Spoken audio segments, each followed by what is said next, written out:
जय जिजाऊ, जय शिवराय, जय शंभूराजे.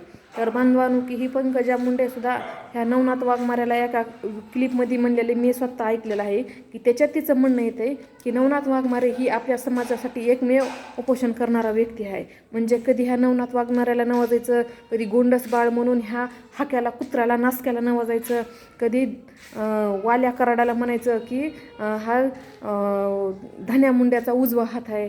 म्हणजे जी जी वादग्रस्त लोक आहेत ती आणि जी जी अन्याय समाजावर करते ती आणि ज्यांनी ह्या लेकराबाळाच्या डोक्यावरचं छत्र हरवलं, हे केलं की अशा लोकांचं ह्यांच्या तोंडून किती सन्मान होत आहे आणि किती सत्कार होत आहे म्हणायला काहीच हरकत नाही. की ज्यावेळेस ज्ञानेश्वरीताई मुंडे यांच्यावर वेळ आली होती त्यावेळेस का मग ही पंकजा मुंडे गेली नाही, धन्या मुंडे गेला नाही, किंवा ही वाल्या गेला नाही, किंवा ह्या हाक्या गेला नाही, ह्या नवण्या गेला नाही, तिथं का कुणीच तोंड उघडलं नाही. पण आम्ही जातीच्या पलीकडे पण माणुसकी दाखवली आणि ज्ञानेश्वरीताई मुंडे यांना संघर्षुधा मनोज जरांगे पाटलांनी ह्यांनी न्याय दिला.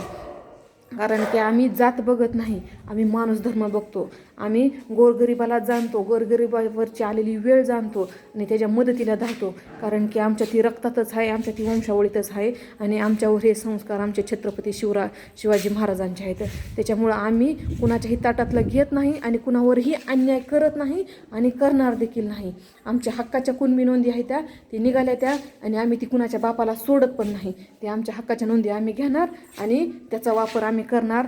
आणि हिथून पुढे दिसेल की मराठा समाज हा किती कोण्या ह्याच्यावर जाऊन किती कुठं गेलाय आणि काय नाही. कारण की आमची लेकरं बाळ 90% मार्क घेतात, पण ह्या सवलतीमुळं की जो 50% घेतोय तो पुढे चाललाय आणि जो 90% मार्क घेतोय तो महाग राहिलाय.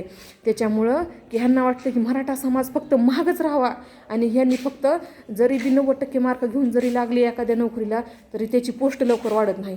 जसं ते एखाद्या खुर्चीला फ्युकिक चिटकलेला असते तसा तो विद्यार्थी किंवा ती व्यक्ती त्याच खुर्चीवर 10-10, 15-15, 20-20 वर्ष असते. मग ह्या मराठा समाजावर एवढा अन्याय का?